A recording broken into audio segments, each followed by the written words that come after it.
Ang asawa ko at ang biyenan kong babae ay ninakawan ng aking mga ipon para lamang bilhin ng isang marangyang bahay para sa isang murang kabit.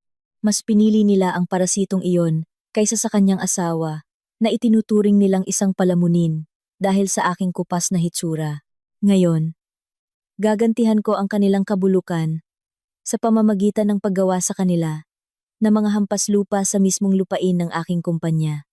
Ako, si Celestina Alcantara, 32 taong gulang ako, at sa likod ng tabing na hindi nakikita ng sinuman, ako ang CEO at nag-iisang tagapagmana ng Solara Prime Holdings, isang dambuhalang kumpanya na nagmamay-ari ng daan-daang komersyal na propiedad at mga elitistang subdibisyon sa Timog Silangang Asya. Ngunit kung makikita mo ako ngayong gabi, ang ilusyon ng kahirapan ay perpektong naipinta. Nakatayo ako sa isang makipot na kusina na may madilim na ilaw, suot ang isang lumang duster na may kupas na disenyo ng bulaklak at manipis na tela. Ang amoy ng gamit na mantika at ang halumigmig mula sa nababakbak na pader ay nangingibabaw sa hangin. Ang kamay na kaninang umaga lang ay pumirma sa isang kasunduan para sa pagbili ng lupain na nagkakahalaga ng 3.5 bilyon, ay ngayoy naghahalo ng murang tibag sa isang basag na seramikong tasa na may amoy luma. Ang bahay na ito, isang paupahan sa isang hindi kilalang lugar, ay sinadya kong rentahan gamit ang pekeng pangalan. Ito ang aking pekeng gintong hawla. Isang makitid na entablado ng dula-dulaan, na maingat kong idinisenyo upang subukin kung hanggang saan kayang lamunin ng kasakiman ng tao ang kanilang katinuan. Sa aking mga mata, ang kasal na ito ay hindi lamang pagsasama ng dalawang puso, kundi isang psikolohikal na eksperimento at pinansyal na obserbasyon na sumusubok sa hangganan ng moralidad ng isang lalaki. Sa kasamaang palad, ang aking subject sa eksperimento ay napatunayang isang malaking kabiguan. Celestina, ilang beses ko bang sasabihin sa'yo na huwag masyadong matamis ang tsaa? Sinadya mo ba to para magka-diabetes ako at masolo mo na ang bahay na to? Ang matinis na boses na iyon ay bumasag sa marupok na katahimikan, tumutusok sa aking pandinig na parang tinidor na kinaskas sa isang babasaging plato.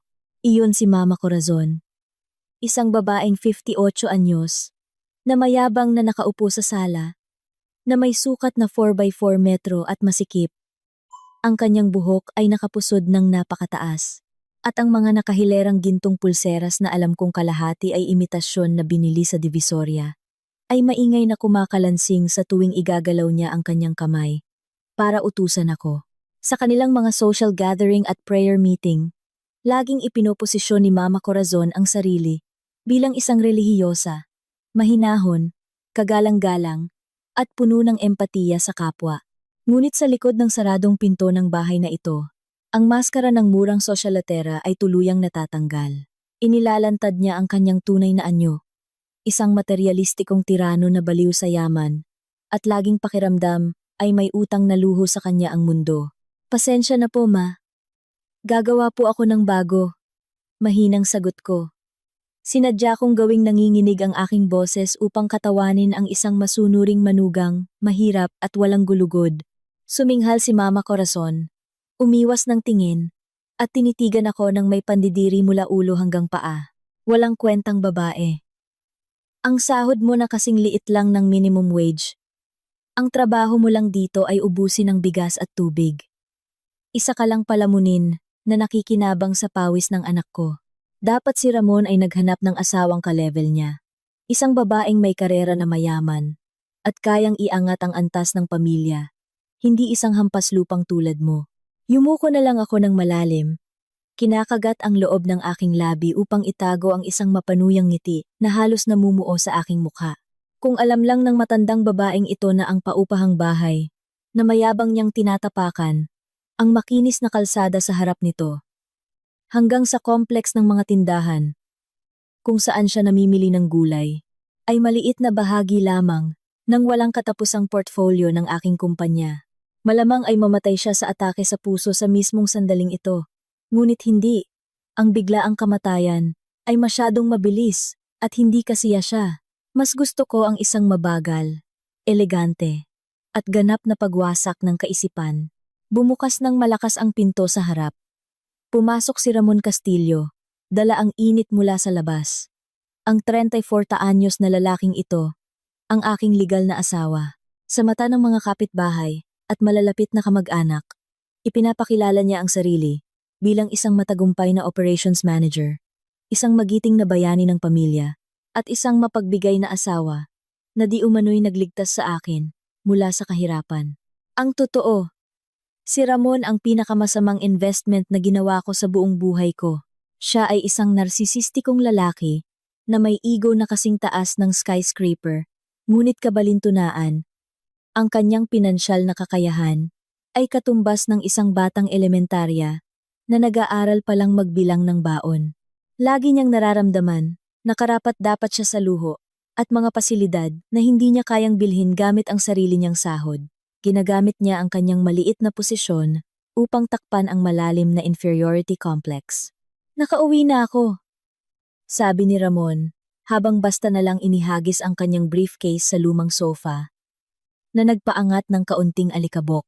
Nakasimangot ang kanyang mukha, ginagaya ang isang pagod na executive na nag-iisip sa kapalaran ng isang multinasyonal na kumpanya. Ngunit ayon sa ulat ng aking espiya, kalahati lang ng araw niya ang ginugol. Sa pagrereklamo, sa isang kapihan, sa tabi ng kalsada. Sumunod ako, kinuha ang kanyang briefcase gaya ng dati.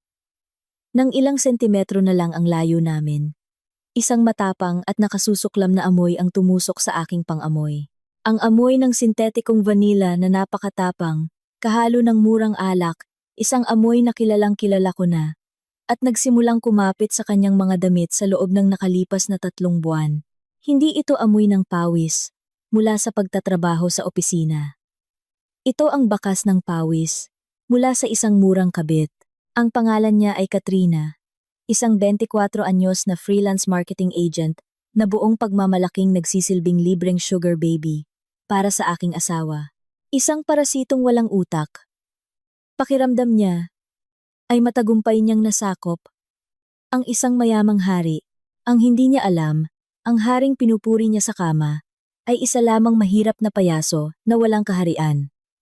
"Nag-overtime ka na naman, Mon?" Tanong ko na may inosenteng tono at maamong mata. Isang sanay na pagkilos, habang tinititigan ang kanyang namumulang mga mata. Niluwagan ni Ramon ang kanyang kurbata, nang marahas. Iniiwasan ang aking tingin na parang isang duwag. Ang kanyang mga mata ay balisang sumulyap sa smartphone na lagi niyang mahigpit na hawak sa kaliwang kamay. "Siyempre, overtime. Akala mo ba mura ang gastusin dito? Ha? Akala mo yung kakarampot mong sahod ay kayang tustusan ang bayarin sa kuryente at pagkain natin araw-araw?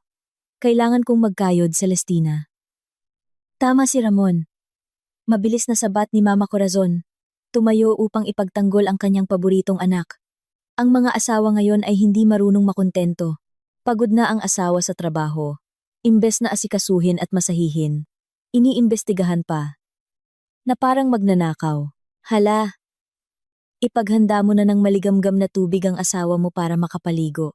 Tumango ako, na parang isang kahoy na manika, at dahan-dahang naglakad patungo sa banyo. Sa likuran ko, malabo ngunit malinaw kong narinig ang kanilang mga bulungan. Mahina ang kanilang boses, puno ng sabwatan at kumukulong kasakiman. "Kumusta? Mon, ayos na ba? Yung special power of attorney?" Bulong ni Mama Corazon. Nanginginig ang kanyang boses sa pananabik. "Ayos na, Ma. Pineke ko na ang pirma ni Celestina. Eksaktong-eksakto sa itsura sa ID niya.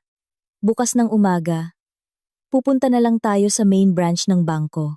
Kapag nakuha na natin ang pera, babayaran na natin ng buo. Yung bahay sa Tierra Alta, hindi malalaman ng tangang. Yun hanggang sa huli na ang lahat." Tumawa ng mahina si Ramon. Nanginginig ang boses sa kasakiman. Huminto ako sandali, sa gitna ng madilim na pasilyo. Tierra Alta. Kinailangan kong kagatin, nang mariin ang aking dila, hanggang sa malasahan ang dugo para hindi humalakhak ng malakas. Plinaplano talaga nilang nakawin ang pera, mula sa aking personal na account, isang espesyal na savings account na sinadya kong iwanang may kaunting butas sa seguridad bilang pain. Ang laman nito ay eksaktong 50 milyon perang gagamitin nila para bumili ng isang marangyang bahay ng cash. At ang nagpapaging obra maestra sa kosmiko at trahedyang komedyang ito ay ang Tierra Alta Estates, isang eksklusibong proyektong pag-aari, binuo, at pinamamahalaan mismo ng aking kumpanya, ang Solara Prime. Si Ramon, ang aking asawa na pakiramdam, ay siya ang pinakamatalinong manipulador sa mundo, ay nagbabalak na gumawa ng krimen sa pamamagitan ng pagnanakaw ng aking pera para bilhan ng bahay ang kanyang kerida. At sa kabalintunaan, idedeposito niya ang ninakaw na pera pabalik mismo sa kaba ng aking kumpanya. Sila mismo ang masipag na humahabi ng kanilang sariling bitayan. At ginagawa nila ito nang may malapad na ngiti ng tagumpay sa kanilang mga mukha. Lumalalim na ang gabi, at ang makipot na paupahan ay tuluyan ng napuno ng katahimikan. Nakaupo ako sa gilid ng kama sa guest room. Pinaghiwalay kami ng tulugan ni Mama Corazon sa dahilang kailangan daw ni Ramon ng espasyo. Kapag stress sa trabaho, isang katawa-tawang dahilan na nagpadali para sa akin na magtrabaho nang walang nagbabantay. Binuksan ko ang aking espesyal na laptop na may military-grade encryption system. Ang asul na liwanag mula sa screen ay tumama sa aking mukha na ngayon ay wala ng maskara ng pagiging isang inaaping asawa. Ang mga matang kanina'y nakayuko ay ngayoy matalim na nakatitig sa screen, puno ng nakamamatay na kalkulasyon. Ang aking mga daliri ay mabilis na sumasayaw sa keyboard. Hindi para gumawa ng simpleng accounting report, kundi para i-bypass ang mga protocol at i-access ng direkta ang priority banking terminal ng aking kumpanya. Isang pulang notification ang kumislap sa kanang sulok ng aking screen. Internal Security Alert. Attempted authorization for a 50 million deposit withdrawal detected. Awaiting physical verification tomorrow morning. Tinitigan ko ang mga zero na nakahanay sa monitor. Ax 50 million. Para kay Ramon at sa kanyang ina. Ang halagang iyon ay ang kanilang gintong tiket patungo sa langit ng mga sosyal. Ang simula ng isang marangyang buhay. Kasama ang walang kwentang kabit. Ngunit para sa akin, ang perang iyon ay hindi sapat para sa gastos sa pagpapatag ng isang bloke ng lupa. Sa bago kong commercial project, dahan-dahan kong iginalaw ang kamay patungo sa cancel and lock icon. Isang makapangyarihang pindutan na maaaring agad na i-freeze ang transaksyon at magpadala ng fraud alarm sa central security system ng bangko. Huminto ako sandali, huminga ng malalim. Ang aking hintuturo ay nag-aalangang lumutang sa itaas ng trackpad. Kung pipindutin ko ito ngayon, mabibigo ang kanilang pagnanakaw. Maaaring magpanik si Ramon at pagpawisan, ngunit hindi pa siya tuluyang masasabit sa batas. Ang parusa para sa attempted theft ay hindi sapat para wasakin siya hanggang sa kanyang mga ugat. Masyadong magaan iyon para sa isang taksil. Hindi. Ayokong mabigo sila. Sa simula pa lang, gusto kong magtagumpay sila. Gusto kong maramdaman nila ang peking tuwa ng paghawak sa susi ng marangyang bahay na iyon. Maramdaman kung gaano kalambot ang imported na leather sofa na binili nila mula sa aking ninakaw na pera. Gusto kong paliparin ang kanilang murang ego hanggang sa kalawakan upang kapag pinutol ko na ang mga pakpak ng kanilang kayabangan, ang pagbagsak ng kanilang mga buto sa semento ng katotohanan ay wawasak sa kanilang katinuan nang walang matitira. Sa isang kalmado, mapanuri, at eleganteng kilos, igininalaw ko ang aking cursor. Nagbibigay ng tahimik na pag-apruba gamit ang aking absolute veto power. Sa security system ng bangko, hinahayaang magbago ang status nito sa pre-approve. Sige, kunin ninyo ang pera bukas, mahal kong asawa. Bulong ko sa katahimikan ng silid na sinlamig ng yelo. Sige, bilhin ninyo ang bahay na iyon. Gawin ninyong reyna ang mayabang mong ina. At dalhin mo ang iyong murang kabit para dumihan ang marmol na sahig nito. Dahil sa sandaling maramdaman ninyong ligtas na kayo sa tuktok ng inyong tore, kakatok ako sa inyong pinto. Dala ang isang forensic audit at sunod-sunod na kaso na kukuha sa bawat hininga ninyo. Isinara ko ang aking laptop na may matalas na tunog. Ang unang yugto ng trahedyang ito ay kasisimula ko palang buksan at ang mga daga ay masayang pumasok sa bitag na may mataas na boltahe. Titiyakin ko, sa ngalan ng aking dugo, na walang sino man sa kanila ang makakatikim ng kahit isang sentimo mula sa katangahang ito. Sa huli, sila ay mawawasak at maitatala lamang bilang basura ng kasaysayan. Checkmate! Entry moves. Pinalitan ng madilim na madaling araw ang gabi. Ang hilik ni Ramon mula sa kabilang silid ay tumatagos sa manipis na pader ng paupahan. Nakakainis pakinggan. Mahimbing siyang natutulog, dinuduyan ng mga pangarap tungkol sa marangyang bahay at walang hanggang luho. Wala siyang kamalay-malay na ang kanyang pinansyal na anghel ng kamatayan ay gising. Nakaupo sa dilim, isang pader lang ang layo. Tumayo ako mula sa kama sa guest room, tahimik na naglakad sa malamig na linoleum floor. Ang aking pakay, ang pinakabagong smartphone ni Ramon, na basta na lang iniwan sa mesa. Ang mamahaling teleponong iyon ay binili ko noong nakaraang buwan gamit ang aking pera siyempre. Kahit na ipinagmayabang niya sa kanyang ina, na iyon ay bonus mula sa opisina, para sa isang kahanga-hangang trabahong, hindi naman nangyari. Hawak ko ang manipis na device. Nagliwanag ang screen, humihingi ng passcode. Laging maingat si Ramon sa teleponong ito, na parang naglalaman ng mga sikreto ng estado. Binabago niya ang PIN linggo-linggo. Pakiramdam niya ay isa siyang henyong secret agent. Ngunit, ang katangahan ng isang narsisista ay madaling hulaan. Ang kanyang mababaw na pag-iisip ay laging umiikot sa kanyang ego at pinakamalaking obsession. Mabilis na gumalaw ang aking mga daliri sa screen. Inilagay ko ang 6 na numero kombinasyon ng kaarawan ni Mama Corazon at ng anibersaryo nila ng kanyang kabit. Click. Bumukas ang lock screen. Nang walang kahirap-hirap, isang mapanuyang ngiti ang gumuhit sa aking mukha. Akala ng tangang lalaking ito, ang kanyang simpleng PIN, ay isang hindi mapasok na pader. Nakalimutan niyang ang pinakasalan niya ay isang arkitekto na sanay mag-dissect ng mga security system ng mga gusaling nagkakahalaga ng trilyon-trilyong piso. Ang pag-hack sa telepono ng isang manager na tulad niya ay parang pampainit lang ng daliri. Binuksan ko agad ang kanyang messaging app. Malamig kong sinuri ang mga usapan. Mayroong group chat ng pamilya, mga katrabaho, at sa pinakataas, isang contact na nakatago sa pangalang Mang Tonyo Kliyente. Halos matawa ako, napakagaspang at napakamura. Pinindot ko ang contact at ang screen ay napuno ng mga nakakadiring mensahe, mga pusong emoji at malaswang litrato ni Katrina sa iba't ibang hotel. Babe, tuloy ba bukas yung bayad sa bahay? Excited na ko ipakita yung pool natin sa mga amiga ko. Umutang pa ako ng malaki sa mga loan shark para magpabongga sa party at sa bago nating bahay bukas. Bili tayo ng furniture galing Italy, ha? Ang sagot ni Ramon ay nagparamdam sa akin ng pagkasuklam at kakaibang kasiyahan. Siyempre, love, bukas, makukuha na yung ising .milyon mula sa account ng palamunin na yon.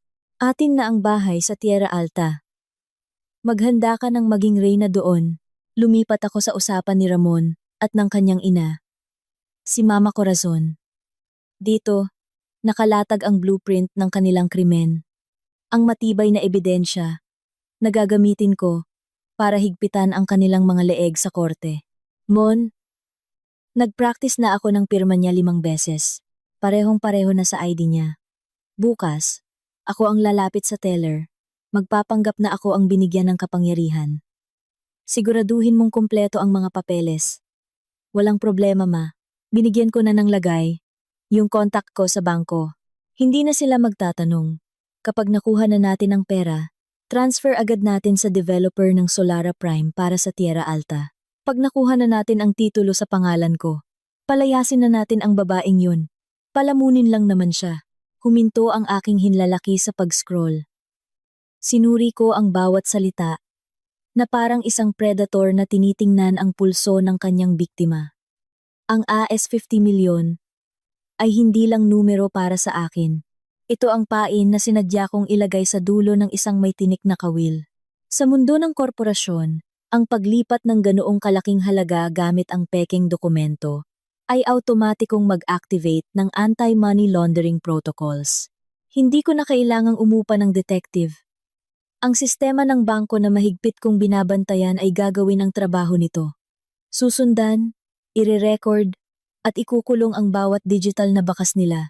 Plinano nilang mameke ng dokumento, gumawa ng planadong fraud, at sinadyang ilipat ang pondo nang walang karapatan.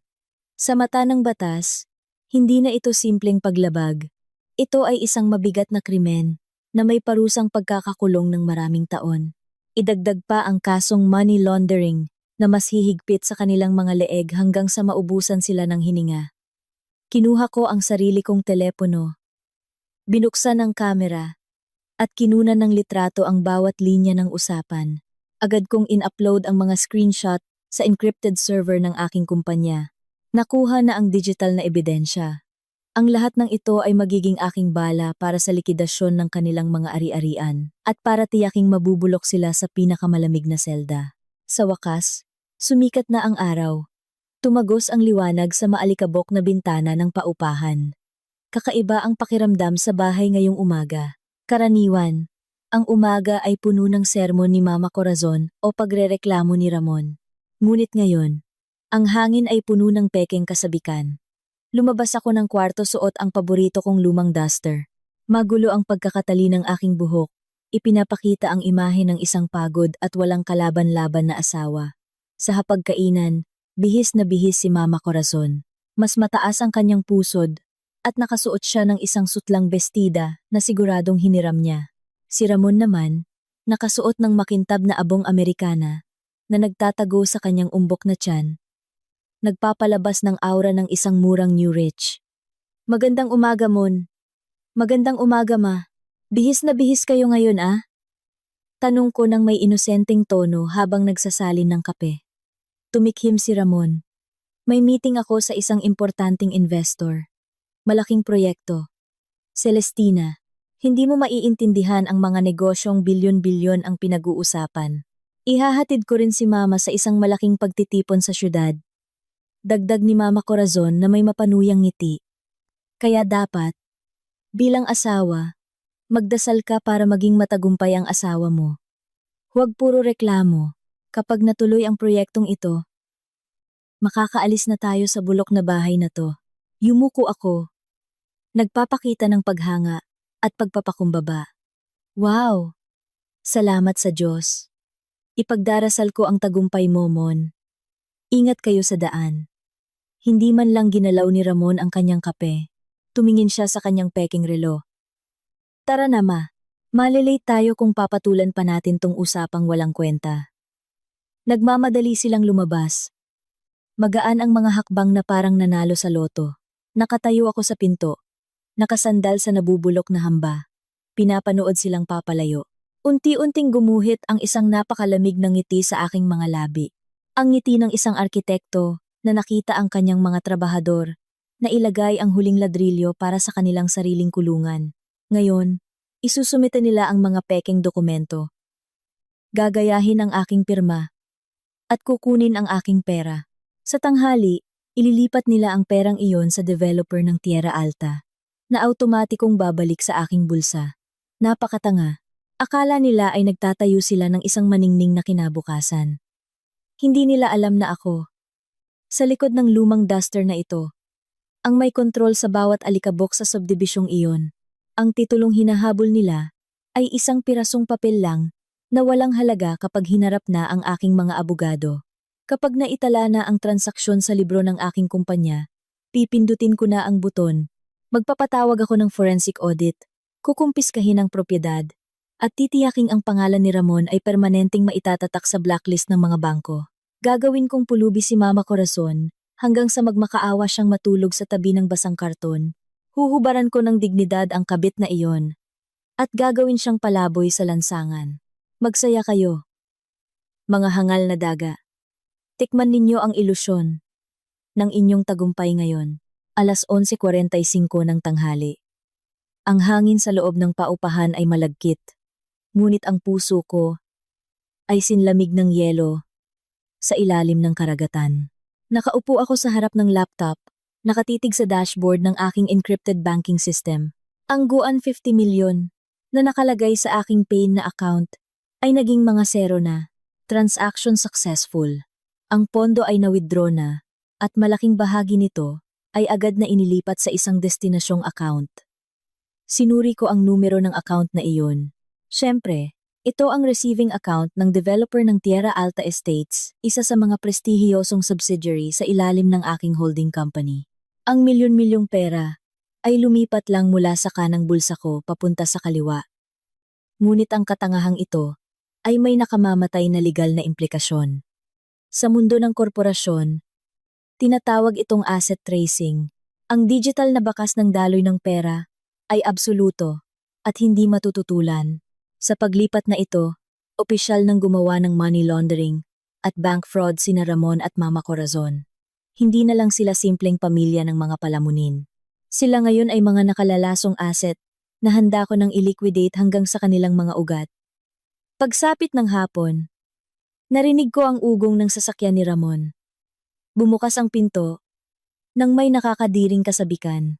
Ang malakas at sintonadong tawa ay pumuno sa sala. Lumabas ako mula sa kusina.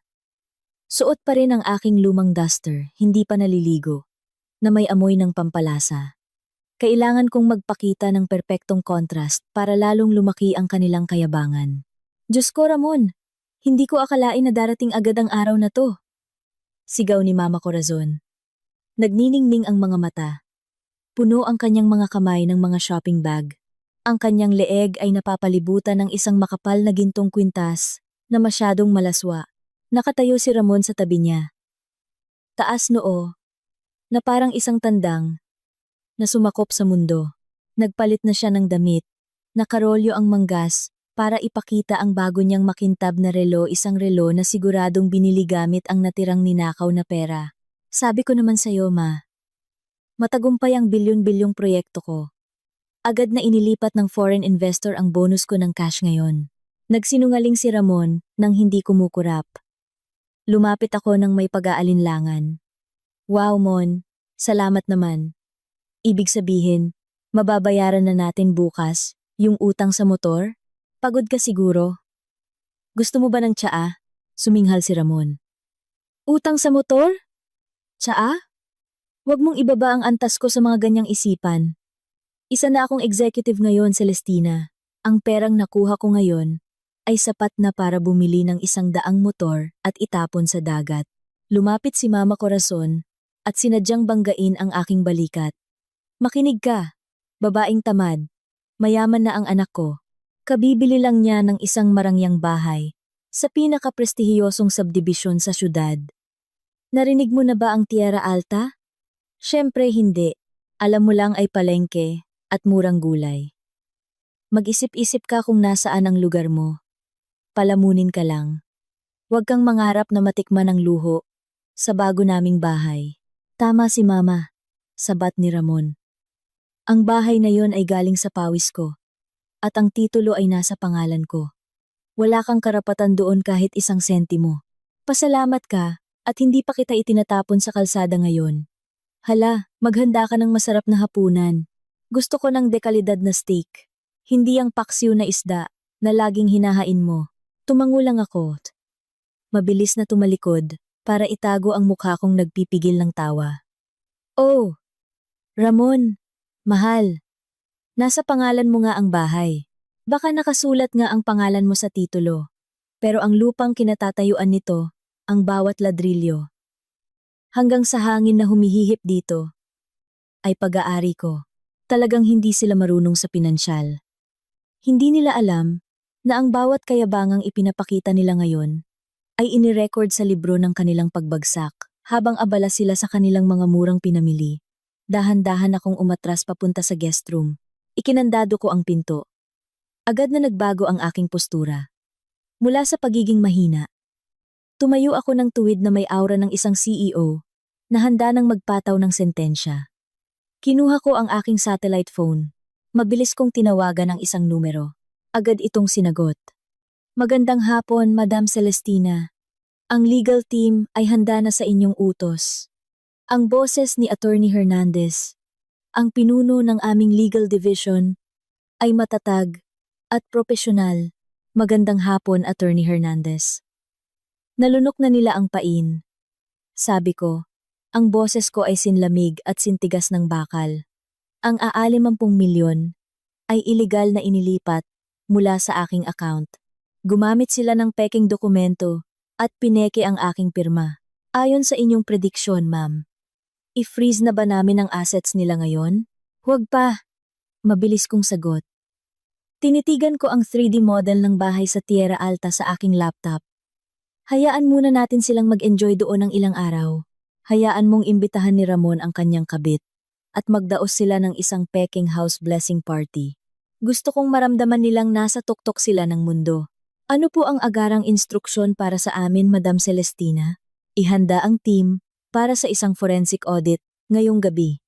Sundan ang bawat sentimo ng maruming pera mula sa aking account hanggang sa account ng ating developer. Patunayan na iyon ay ninakaw na personal kong pera, utos ko. Pagkatapos, gumawa ng isang formal na kasong sibil. Humingi ng danyos na 3 beses ang halaga ng ninakaw nila. Tiyakin na ang parusa ay ikakandado ang lahat ng bank account ni Ramon at magkakaroon ng sunod-sunod na auto-debit hanggang sa hindi na siya makabili kahit isang bote ng mineral water. Naiintindihan po, ma'am. Paano naman po si Gnang? Corazon? Isama siya bilang co-defendant at kasabwat sa money laundering. Gusto kong maramdaman ng matandang iyon kung paano maging isang palaboy na nagugutom sa kalsada. Ihanda rin ang kautusan para sa liquidation ng assets at makipag-ugnayan sa PNP para sa pagsasagawa ng aresto sa tamang oras. Sigas-o. Sige po, Madam Celestina. Ang lahat ng legal na dokumento ay magiging handa sa loob ng 48 oras. Perpekto. Tiyakin ninyong malinis ang trabaho. Gusto kong ang pangalan ni Ramon ay permanenteng mapako sa blacklist ng mga bangko habang buhay. Tandaan, Attorney Hernandez, hindi lang sila mga amateur na magnanakaw. Sila ay mga parasitong masyadong sakim. Tiyakin ninyong ang portfolio ng aking kumpanya ay mananatiling malinis mula sa mga pesteng tulad nila. Titiyakin po namin na sila ay magiging basura lamang ng kasaysayan, Madam Celestina. Nagtapos ang tawag. Ibinaba ko ang telepono. Sa labas, naririnig pa rin ang tawa ni Ramon at Mama Corazon. Ipinagdiriwang ang kanilang ilusyon. Ang kalansing ng peking alahas ni Mama Corazon ay parang musika patungo sa libing ng kanilang dignidad. Lumapit ako sa salamin. Ang anino ng isang mahinang babae na nakasuot ng lumang duster ay nakatitig pabalik sa akin na may nakakatakot na ngiti. Ang kamay na ito na mukhang magaspang ay ang parehong kamay na may hawak sa trilyon-trilyong piso na nagpapatakbo sa ekonomiya. Akala ng 2 tangang iyon ay maloloko nila ako. Gustong-gusto ninyo ang bahay na iyon, di ba? Sige. Magpakasaya kayo dahil hindi magtatagal. Ang magandang bahay na iyon ay magiging inyong pinansyal na kabaong. At ako mismo ang darating. Nakangiti habang ipinapako ang takip nito. Checkmate. In 3 moves. Sa aking military-grade tablet. Isang 3D architectural plan. Ang dahan-dahang umiikot, ipinapakita ang bawat detalye ng marangyang bahay. Sa Tierra Alta Estates, Block 8, BLG, Dotlaba, puno ng puting Carrara marble, floor-to-ceiling na bulletproof na salamin, at isang maliit na infinity pool. Presyo, 148.5 million. May natirang or 1.5 million mula sa 1.5 million na ninakaw nila. Sigurado akong napunta na iyon sa bulsa ng kabit para sa mga peking bag at mamahaling catering para sa peking house blessing party nila. Nakakatuwa ang tadhana. Si Ramon, ang tangang lalaki na pakiramdam. Pagkatapos, buong pagmamalaki niyang inilipat ang perang iyon sa account ng developer na pag-aari ko. Ginamit niya ang aking pera para bumili ng isang asset na nakarehistro sa portfolio ng aking negosyo. Sa batas, ang pera ay hindi kailanman umalis sa aking kaban. Naglakbay lang ito sandali sa kamay ng isang tangang magnanakaw bago bumalik sa akin, dala ang nakamamatay na ebidensya ng krimen. Celestina, huwag kang tumayo diyan na parang tulala. Ipasok mo ang mga mamahaling damit ko sa maleta. Dahan-dahan. Baka masira ng marumi mong kamay ang tela. Pinilit ako ng matinis na boses ni Mama Corazon na isara ang tablet at itago ito. Lumabas ako ng kwarto. Nakayuko. Suot ang aking lumang duster na sinadya kong gusutin. Ang tanawin sa sala ay nakakaawa. Bukas ang mga malalaking maleta. Abala sina Mama Corazon at Ramon sa pag-iimpake ng kanilang kakaunting gamit. Handa na para sa kanilang paglipat sa Tierra Alta. Lumuhod ako. Tinutupi ang mga murang damit ng biyanan ko. Talaga po bang lilipat na kayo ngayon? Paano po ako? Hindi po ba ako sasama? Tanong ko. Sinadyang painitin ang kanilang kayabangan. Tumingin sa akin si Ramon nang may pandidiri. Sumama? Nagbibiro ka ba, Celestina? Ang bahay sa Tierra Alta ay para sa mga executive at sa pamilya ko. Hindi ka karapat-dapat tumapak sa imported na marmol doon. Isa ka lang palamunin. Panahon na para itapon ang isang pabigat na tulad mo. Makinig ka. Babaeng mahirap, sabat ni Mama Corazon. Itinuturo ang kanyang daliri sa aking mukha. Sa bago naming bahay, may mas karapat-dapat ng babae para kay Ramon. Isang babaeng bata. Maganda. At hindi probinsyanang tulad mo. Siya ang magiging reyna doon. Ikaw, manatili ka sa bulok na bahay na to at buhayin mo ang sarili mo sa kakarampot mong sahod. Yumuko ako. Hindi para umiyak, kundi para itago ang isang malademonyong ngiti. Ang babaeng tinutukoy niya ay si Katrina. Isang parasitong malapit nang malaman na ang kanyang sugar daddy ay isang palaboy na walang kinabukasan. Kinuha ni Ramon ang kanyang telepono. Hello, babe? Oo, Katrina. Tapos na kami mag-impake. Hawak ko na ang susi. Pumunta ka na doon, ha? Ihanda natin para sa malaking party bukas. Oh. Na-transfer ko na yung para sa catering. Minase. Ban ma ba ba ba ba ba ba ba ba ba ba ba ba ba ba ba ba ba ba ba. Nagpatuloy ako sa pagtutupi. Bukas sila magdaraos ng party. Isang selebrasyon ng ilusyon. Sa lupang akala nila ay kanila. Hawak na ni Ramon ang pisikal na susi. Ako mismo ang nag-utos sa manager ng Tierra Alta na ibigay ito sa kanya. Ngunit ano ang silbi ng susi kung sa mata ng batas, sila ay mga trespasser lang? Nang gabing iyon, pagkaalis nila na may malalakas na tawa, muli akong nagkulong sa kwarto. Ang aking satellite phone ay muling umilaw. Attorney Hernandez, anong report? Lahat ay ayon sa plano, Madam Celestina. Pinirmahan na ni Ramon Castillo ang turnover documents ng unit kanina. Ngunit, ayon sa inyong sikretong utos, ginamit ko ang aking absolute veto power para kanselahin at ilak ang proseso ng pag-issue ng titulo at deed of sale sa notaryo. Magaling, sabi ko. Ibig sabihin, wala siyang kahit isang pirasong ebidensya ng pagmamay-ari. Hawak lang niya ang susi, na parang isang janitor. Eksakto, ma'am. Ang 50 milyon ay nasa escrow na ngayon bilang toxic asset. Hinihintay na lang ang forensic audit. Ang pera ay nakakandado na bilang ebidensya para sa mga kasong isasampa natin. Paano ang execution team para bukas? Ang legal team, 3 unit ng PNP-CIDG at isang platoon ng ating internal security ay handa na. Hinihintay na lang namin ang hudyat ninyo para pumasok, arestuhin sila at i-liquidate ang assets sa gitna mismo ng kanilang party. Huwag kayong kikilos hanggat hindi ko ibinibigay ang signal. Dadalo ako sa party bukas. Magpapanggap akong isang kawawang asawang pinalayas. Gusto kong makita ang mga mata nila.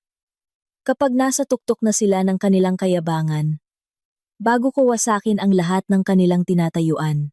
Masusunod, Madam Celestina. Nagtapos ang tawag. Akala ni Ramon at Mama Corazon ay nanalo na sila. Hindi nila alam na ang bahay na iyon ay hindi isang palasyo, kundi isang silid-bitayan na sila mismo ang nagdisenyo.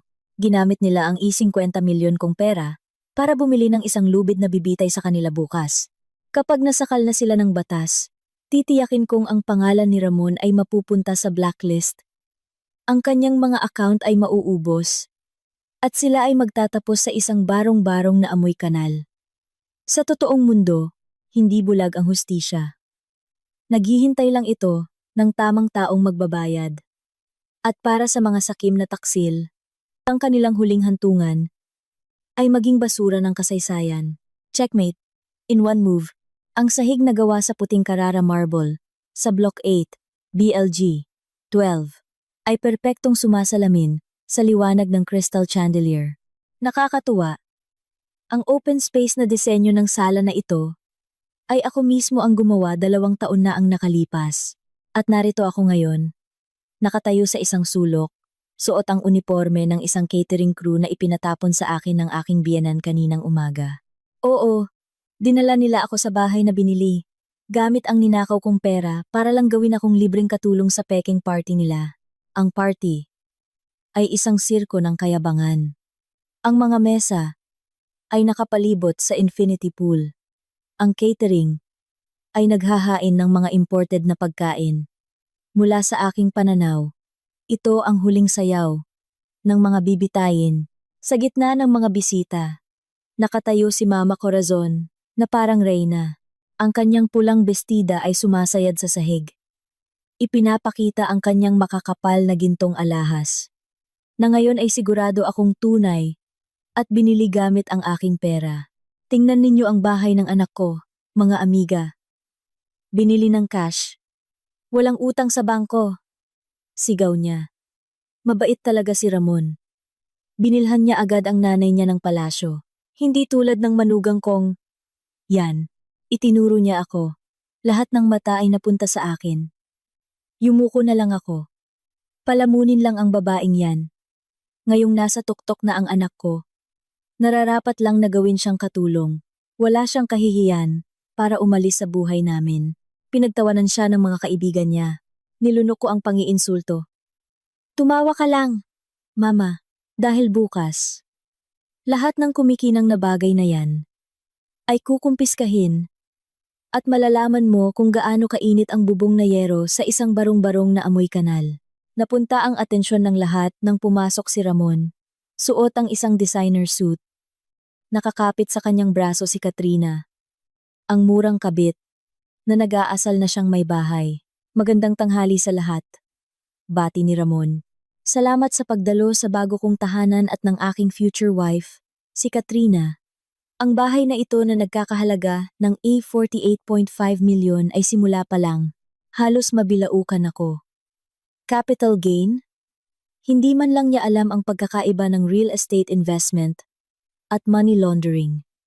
Ang bahay na tinatapakan niya ay isang toxic asset. Lumapit sa akin si Katrina. Ang kanyang mamahaling sapatos binili rin gamit ang pera ko ay tumutunog sa marmol. So, ito pala yung asawang mahirap na pumipigil sa tagumpay ni Mon, bulong niya. Sinadya niyang banggain ang hawak kong tray. Prang. 3 baso ang nabasag. Ang laman nito ay tumalsik sa kanyang sapatos. Oops! Nanginginig ba ang kamay mo sa inggit? Pang-aasar niya. Linisin mo yan. Alam mo ba kung magkano tong sapatos ko? Hindi yan kayang bayaran ng kakarampot mong sahod. Hampas lupa. Tumahimik ang lahat. Lumapit si Ramon. Puno ng galit ang mga mata. Celestina, basura ka talaga. Lagi mong sinisira ang araw ko. Linisin mo yan. Tapos pumunta ka sa likod. Huwag mong ipakita ang nakakadiri mong mukha sa mga business partner ko. Yumuko ako. Hindi para umiyak, kundi para itago ang isang malademonyong ngiti. Lumuhod ako. Pinupulot ang mga bubog. Naramdaman ko ang kaunting sakit sa aking daliri. Ngunit wala ito kumpara sa sakit na malapit na nilang maramdaman. Sa sandaling iyon, naramdaman ko ang pag-vibrate sa aking bulsa. Ang aking satellite phone. 2 vibrate. Ang green light. Isang text mula kay Attorney Hernandez. Forensic audit. 100% complete. Fraud evidence is absolute. 150M civil case filed. Asset freeze activated. We are at the front gate.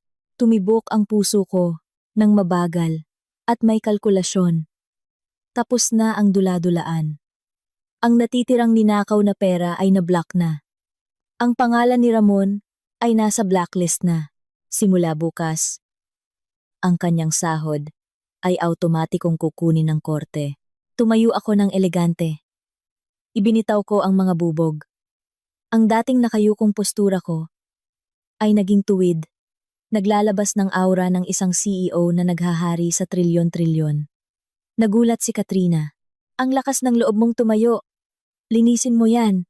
Ang kanyang sigaw ay biglang naputol ng malakas na tunog ng mga sirena mula sa gate ng Tierra Alta. 3 sirena ng pulis.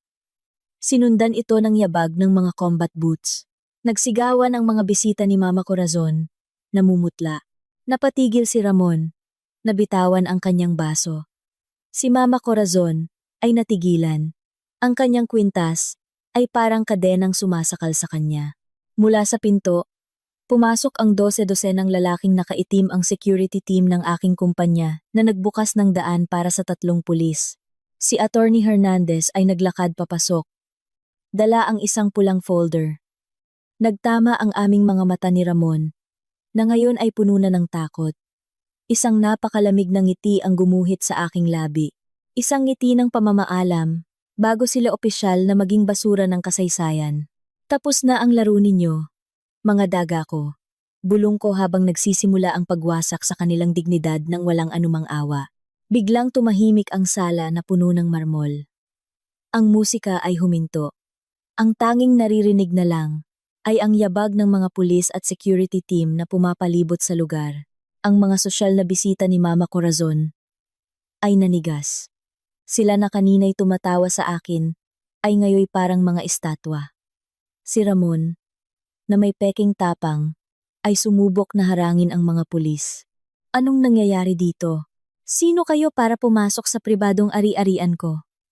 May kilala akong general. Lumabas kayo. Sigaw niya. Nanginginig ang boses. Hindi siya pinansin. Lumapit si Attorney Hernandez, nilagpasan si Ramon na parang hangin, at huminto sa harap ko. Ang pinakakinatatakutang abogado sa bansa ay yumukod ng may buong paggalang. Handa na po ang lahat, Madam CEO. Ang utos na i-freeze ang lahat ng assets, at arestuhin sila, ay naisagawa na, ng 100%, ayon sa inyong kagustuhan. Malakas na sabi ni Attorney Hernandez. Lahat ng panga sa silid ay tila bumagsak sa sahig. Tinanggal ko ang apron na suot ko. Kahit nakasuot pa rin ng lumang duster. Ang aking tindig, ang pag-angat ng aking baba, at ang aking mga mata, ay ganap nang nagbago. Ang imahe ng mahirap at sunod-sunurang asawa ay patay na. Ang nakatayo sa harap nila ngayon ay ang predator, ang pinansyal na diktador, ang arkitekto ng kanilang pagkawasak. Tinanggap ko ang pulang folder mula kay Attorney Hernandez. Magaling na trabaho. Simulan na natin ang paglilinis sa mga pesteng ito. Napaatras si Ramon. Celestina? Anong ibig sabihin nito? Bakit ka tinatawag na CEO? Isa ka lang hamak na accountant na palamunin ko. Dahan-dahan akong lumapit sa kanya. Ramon, mahal kong asawa. Hindi ba't sinabi ko na sayo ang pangalan ko ay Celestina Alcantara? Ako ang nag-iisang may-ari, stockholder, at may hawak ng absolute veto power sa buong Solara Prime Holdings.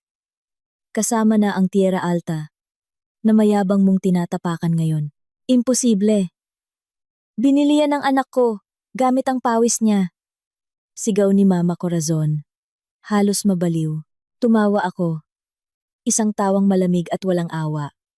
Ibinato ko sa kanya ang isang kopya ng forensic audit. Basahin mo. Yan ang ebidensya kung paano nagpanggap ang nanay mo sa bangko gamit ang peking dokumento para nakawin ang aying 50 milyon kong pera. Pagkatapos, inilipat ninyo sa developer na 100% kong pag-aari. Hindi lang kayo nagnakaw, Ramon. Ninakawan ninyo ang kaban ko, para lang ibalik din sa kaban ko. Namutla si Katrina. Mon, sabi mo galing sa negosyo mo ang pera. Sabi mo sa'yo tong bahay. Ibig sabihin, wala tayong kahit ano. Sigaw niya. Tinitigan ko si Katrina. Hindi lang wala. Ang lalaking yan ay opisyal, nang may pinakamalaking utang sa buong buhay niya. Tumingin ako ulit kay Ramon, na ngayoy nakaluhod na sa sahig. Ang bahay na ito ay isang toxic asset at opisyal nang kinumpiska ng aking kumpanya, at si Attorney Hernandez ay nagsampa na ng kasong sibil laban sa'yo, humihingi ng 158 milyon na danyos. Celestina, patawarin mo ko. Nagkamali ako. Si Mama ang may pakana. Umiiyak na sabi ni Ramon. Umatras ako. Hindi na mahalaga kung sino. Ang katotohanan ay pumirma ka. Dahil sa kasong isinampa ko, ang pangalan mo ay permanente nang nasa blacklist ng mga bangko. Lahat ng account mo ay frozen na. Kapag nakalabas ka ng kulungan at nagtrabaho, lahat ng sahod mo ay automatikong kukunin ng korte para bayaran ang utang mo sa akin habang buhay. Tumingin ako kay Mama Corazon, na ngayoy hinang-hina na. Ang mga kaibigan niyang sosyal ay iniiwasan na siya, kinukuhanan pa ng video. At kayo, mahal kong biyenan, kayo na laging nangangarap ng palasyo at tinatawag akong basura. Kayo ngayon ang pangunahing suspek sa pamemeke at money laundering. Tinitiyak ko. Pagkatapos makumpiska ang bahay na ito, wala kayong kahit isang sentimo. Itatapon kayo sa kalsada at inaabangan ko ang araw na mapipilitan kayong umupa sa isang squatter na pugad ng mga daga at matutunan kung ano ang pakiramdam ng maging isang tunay na hampas lupa. Demonyo ka! Nilinlang mo kami! Sigaw ni Mama Corazon. Hindi ko kayo inutusan magnakaw. Binuksan ko lang ang pinto at kayong dalawa, sa sobrang kasakiman, ang tumakbo papasok sa gilingan ng karne. Sagot ko. Sumenyas ako sa hepe ng pulis. Gawin ninyo ang trabaho ninyo. Linisin ninyo ang kaharian ko. Sa mga pesting ito. Masusunod, Madam Celestina. Team, arestuhin ang mga suspek na sina Ramon Castillo at Corazon Castillo ngayon din. Hinila ng mga pulis si Ramon at pinusasan. Sumigaw si Mama Corazon habang kinakaladkad siya palayo sa kanyang mga mamahaling bag na ngayon ay kinumpiska na. Si Katrina, sinubukang tumakas, ngunit hinarangan siya. Paumanhin, ma'am. Kailangan ninyong umalis sa propiedad na ito ngayon din.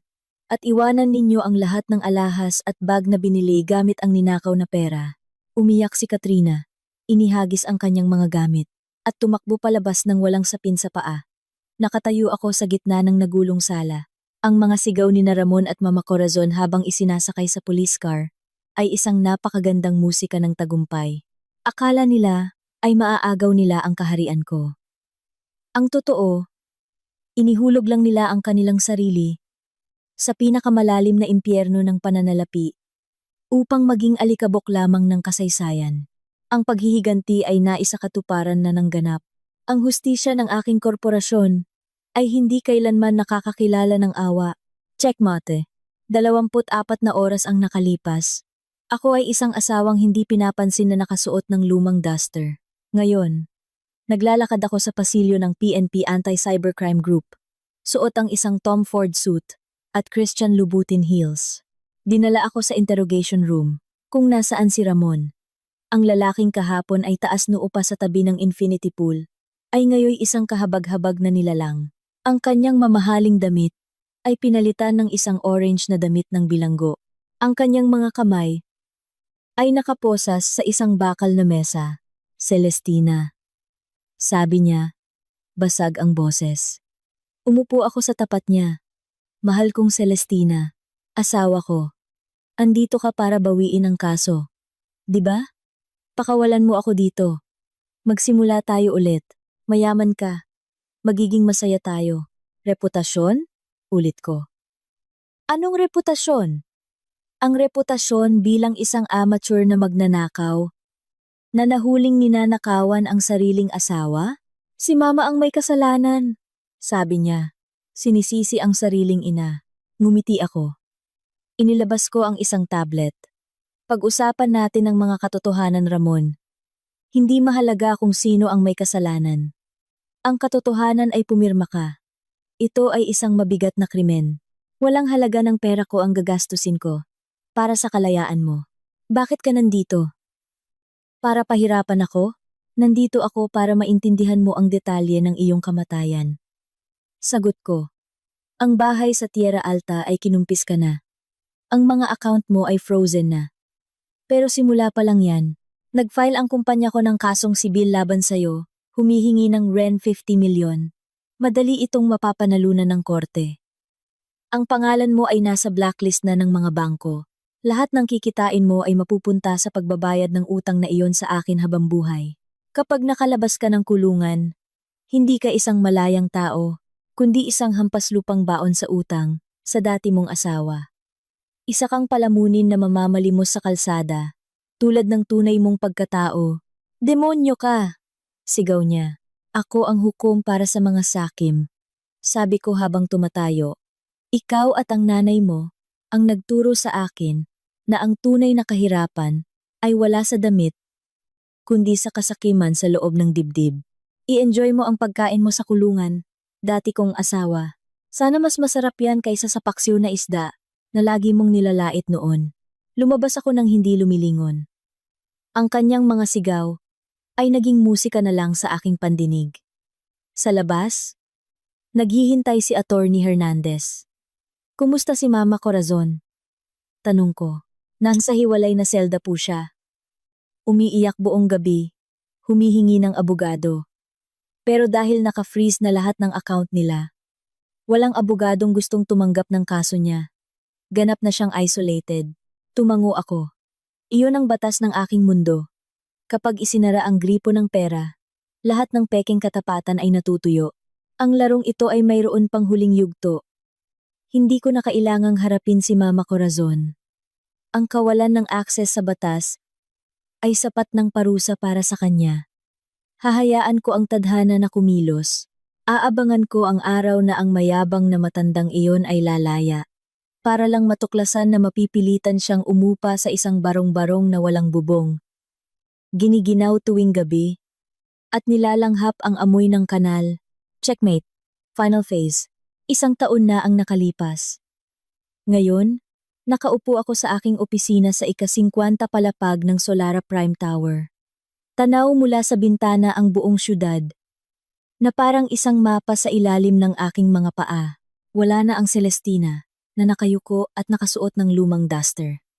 Ang mahinang babaeng tinawag nilang palamunin, ay ganap nang namatay, at muling nabuhay bilang isang walang kapantay na financial executioner. Pumasok si Attorney Hernandez. Magandang umaga, Madam CEO. Ang desisyon ng korte sa ating kasong sibil ay lumabas na. Kinatigan ng hukom ang lahat ng ating hiling. Ang 50 milyon ay opisyal nang ibinalik sa kaban ng ating kumpanya. At ang inyong annulment ay legal nang naisakatuparan. Paano ang mga natitira nilang ari-arian? Napakalinis, ma'am. Ang 2 sasakyan, lahat ng alahas, at mga peking gamit ay nakumpiska na. Ang pangalan ni Ramon ay permanenteng may pulang marka na sa blacklist. Kung magkakaroon man siya ng kita, automatikong kukunin ito ng sistema hanggang sa maging zero ang balanse niya. Magaling. Paano naman ang mahal kong biyenan? Tumawa ng bahagya si Attorney Hernandez. Sige, Neng.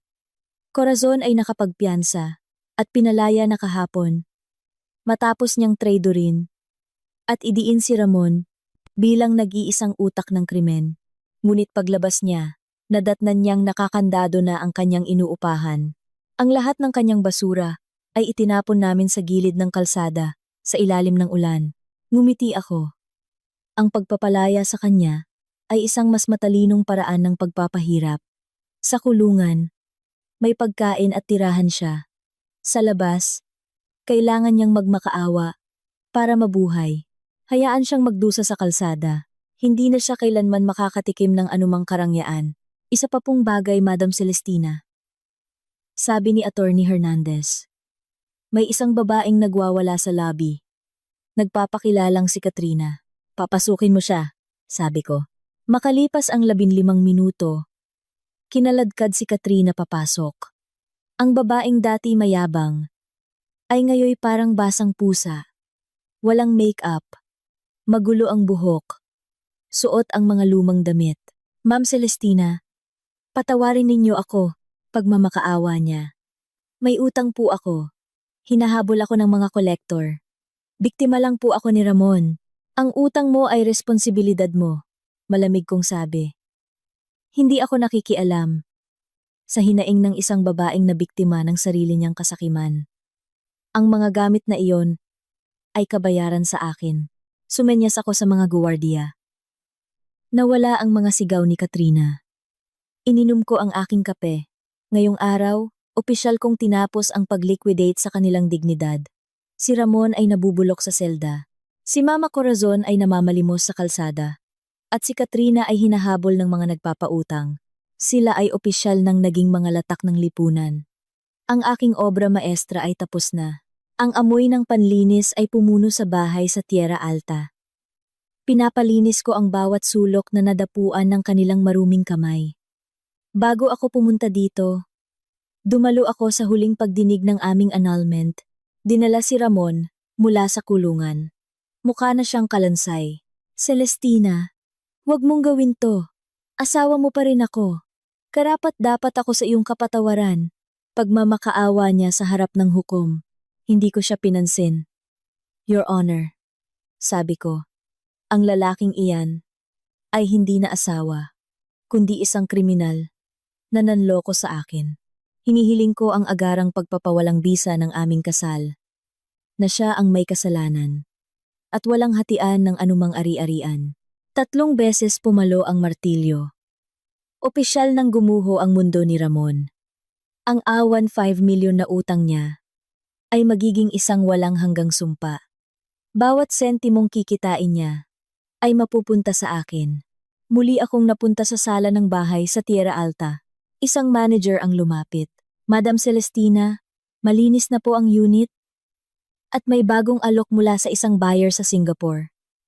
Handa silang bilhin ito ng cash sa halagang R75 milyon. Pumirma ako. Ang bahay na naging simbolo ng katangahan ni Ramon ay nagbigay po sa akin ng kita na mahigit 25 milyon sa loob lang ng isang linggo. Ganyan maglaro ang isang predator. Mula sa aking bag, inilabas ko ang lumang duster na naging saksi sa lahat. Akala nila ito ang simbolo ng aking katangahan. Hindi nila alam na ito ang balabal ng isang berdugo. Itinapon ko ito sa apoy. Kasabay ng pagkaabo nito, namatay na rin ang imahe ng isang kawawang asawa. Si Ramon ay nabubulok sa selda. Si Mama Corazon, ayon sa aking espiya, ay pinalayas ng kanyang mga amiga at ngayoy isang tunay na hampas lupa na nakatira sa isang barong-barong sa tabi ng riles. Nilalanghap ang amoy ng kanal. Si Katrina naman ay hinahabol ng mga sindikato. Natanggap na nila ang kanilang ganap na karma. Hindi ko na kailangang dumihan ang aking mga kamay.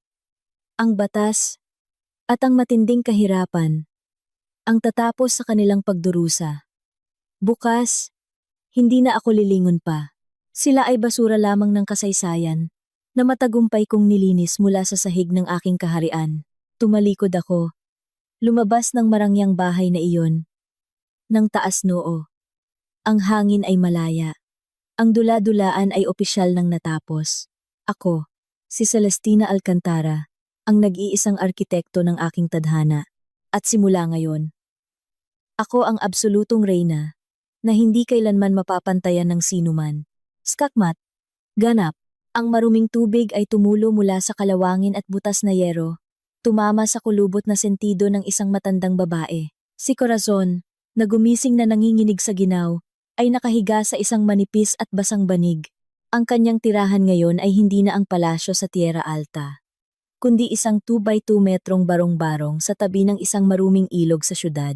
Ang hangin ay hindi na amoy mamahaling pabango, kundi amoy kanal, basura, at patay na daga. Umubo si Corazon. Ang kanyang lalamunan ay masakit. Sinubukan niyang higpitan ang kumot na gawa sa lumang basahan isang damit na hindi naiiba sa duster na dati niyang kinukutya kay Celestina. Kumakalam ang kanyang sikmura. Walang catering, walang katulong na sisigawan. Gumapang siya patungo sa isang plastic bag, ang natitira niyang maleta. Hinanap niya ang kanyang pitaka. kung saan mayroon dapat siyang 5 piraso ng 1,000 piso. Ngunit wala na ito. Nawala. Nanlaki ang mga mata ni Corazon. Naalala niya kahapon si Katrina. Ang kabit ay nakisilong sa kanya. Habang natutulog siya, tinangay pala ng parasitong iyon ang natitira niyang pera. Isang parasito ang kumain sa kapwa parasito. Hayop kang babae, sigaw ni Corazon. Wala na ang kanyang mga gintong alahas. Napalitan na ng dumi at putik. Tinapon siya ng katotohanan. Opisyal na siyang isang hampas lupa. Sinubukan niyang mamalimos sa isang kalapit na karinderya. Pabili po ng kanin. Wala pa po akong kain, sabi niya. Ginagawang kaawa-awa ang boses. Ngunit ang babaeng nagtitinda ay tiningnan siya ng may pandidiri. Hoy! Matanda! Kahapon lang, kung laitin mo itong tindahan namin, akala mo kung sino ka.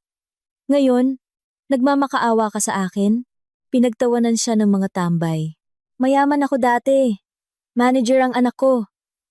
Sigaw niya. Kumakapit pa rin sa ilusyon. Isang lalaking may tattoo ang tumawa. Manager? Huwag kang managinip. Nakita ko ang mukha ng anak mo sa dyaryo. Manloloko sa bangko, di ba? Basura lang kayo na nagpapanggap na mayaman. Ang mga salitang iyon ay parang patalim na tumusok sa puso ni Corazon. Hindi siya makasagot. Mula sa isang TV sa karinderya, narinig niya ang balita. Ang logo ng Solara Prime Holdings ay lumabas. Inanunsyo ng reporter na ang CEO nito, si Celestina Alcantara, ay nag-acquire ng isang bagong commercial block. Pinalalakas pa ang kanyang imperyo. Ang balita ay binanggit din kung paano matagumpay na nilinis ng kumpanya ang sarili nito mula sa mga internal na peste. Ang tunay na reyna ay patuloy na lumilipad pa itaas. Si Celestina ay hindi lang kumuha ng kanyang mga ari-arian. Binura niya ang mismong pagkatao niya sa mapa ng sibilisasyon. Napaatras si Corazon. Hindi siya makahinga. Bumagsak siya sa putikan. Tumalsik ang maruming tubig sa kanyang mukha. Sa wakas, umiyak siya ng husto. Sinisisi ang lahat, ngunit walang makakapagpabalik ng oras. Ang kanyang pagdurusa ay isang tuldok lamang sa karagatan ng kahirapan. Siya na nangarap yumapak sa iba, ay ngayoy opisyal ng kinalimutan ng mundo. Siya ay hinusgahan, binalatan, at itinapon isang basura ng kasaysayan na mabubulok sa ilalim ng kanal. Ang sementadong sahig ng selda ay sinlamig ng yelo. Sa isang sulok ng masikip na kwarto, nakaupo si Ramon Castillo. Yakap ang kanyang mga tuhod. Ang hangin ay mabaho, amoy pawis, ihi, at kanal. Ang lalaking dati mayabang ay ngayoy isang nanginginig na kalansay. Ang kanyang mukha ay may mga pasa. Isang welcome mula sa mga kapwa bilanggo. Hoy, peking manager. Linisin mo yang kubeta. Subukan mong huminto, babasagin ko yang panga mo. Sigaw ng leader ng selda. Walang nagawa si Ramon. Ang lalaking dati tinatawag na palamunin ang kanyang asawa, ay siya na ngayong palamunin sa ilalim ng food chain. Umiiyak. Gumapang siya. At sinimulang kuskusin ang maruming sahig ng kubeta. May tumawag sa kanya. Isang public attorney ang dumating. Nagkaroon siya ng kaunting pag-asa. Sa kasamaang palad. G. Castillo. Wala kang pag-asang manalo sa apela. Sabi ng abogado. Ang ebidensya laban sa iyo ay masyadong matibay. Ang sentensya mo ay 7 taong pagkakakulong. Gumuho ang mundo ni Ramon. Hindi! Pakiusapan ninyo si Celestina. Mayaman siya. Kaya niyang bawiin yan. Ipinasara na ng dati mong asawa ang lahat ng pinto para sa anumang negosasyon. At tungkol sa pera, pinanalo na niya ang Alan 50 milyon. Nakasong sibil laban sa iyo. Ang bahay sa Tierra Alta ay nakumpiska na at naibenta na ulit. Kumita siya ng malaki mula sa katangahan mo. Lalong nanlaki ang mga mata ni Ramon. Anong mangyayari sa akin? Dahil sa utang na 150 milyon na hindi mo kayang bayaran. Ang pangalan mo ay permanente, nang nasa blacklist ng mga bangko. Patay ka na sa sistema ng ekonomiya ng bansa. Kapag nakalaya ka at nagtrabaho, lahat ng kikitain mo ay automatikong kukunin para bayaran ang utang mo. Magtatrabaho ka ng libre para sa dati mong asawa habang buhay. Ang sentensyang iyon ay sumira sa bawat hibla ng pagkatao ni Ramon. Ang kanyang kinabukasan ay naging abo. Paglabas niya ng kulungan, isa siyang alipin ng utang. Magiging masahol pa siya sa isang hampas lupa. Bumalik si Ramon sa selda, na parang isang zombie. Lumuhod siya sa harap ng maruming kubeta. Umiyak siya. Naalala niya ang malamig na ngiti ni Celestina. Tama ang dati niyang asawa. Ang pinakamatinding parusa ay hindi kamatayan. Ito ay ang mabuhay araw-araw, ngunit pinipilit na lunukin ang katotohanang ang lahat sa'yo ay kinuha na legal, elegante, at ganap. Kinuha ni Ramon ang maruming brush at nagpatuloy sa paglilinis. Tinatanggap ang kanyang walang hanggang kapahamakan. Ang tanawin mula sa penthouse sa ika-6 na palapag ay nakamamangha, isang karagatan ng mga ilaw. Dito, ang ingay at pagdurusa sa ibaba ay hindi naririnig. Nakatayo si Celestina Alcantara. Suot ang isang itim na sutlang damit. Umiinom siya ng mamahaling alak. Wala na ang anino ng isang mahinang babae. Siya ang absolutong reyna ng kanyang imperyo, na ngayon ay malinis na mula sa mga peste. Pumasok si Attorney Hernandez. Magandang gabi, Madam Celestina. Narito po ang huling ulat. Ang lahat ng proseso ng likidasyon ay pinal na. Ibinigay niya ang isang folder. At tanbis ay ang proseson. Sa loob, naroon ang mga litrato at ulat ng huling kalagayan ni Ramon, Corazon, at Katrina. Si Ramon, isang kalansay sa loob ng selda, baon sa 60 milyon na utang, at patay na sa sistema ng pananalapi. Si Corazon, isang palaboy sa lansangan, nabubuhay sa gitna ng dumi at amoy ng kanal. Si Katrina, hinahabol ng mga sindikato, nabubuhay sa takot. Isinara ni Celestina ang folder. Tapos na. Lahat ng parasitong sumubok na ubusin siya ay nawasak na. Akala nila maloloko nila ang isang henyo. Hindi nila alam na mula sa simula. Pinayagan lang niya silang maglaro sa kanyang chessboard bago niya sila dalhin sa isang pinansyal na pagpapakamatay.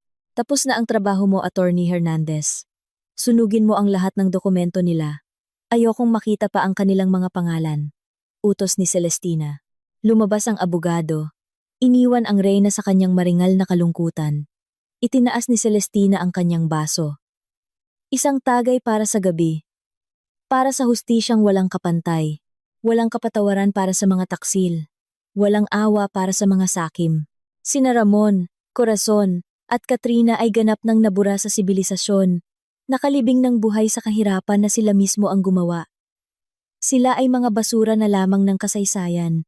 Isang nakamamatay ng ngiti ng tagumpay ang gumuhit sa labi ni Celestina. Ang nakakapagod na dula-dulaan ay tapos na.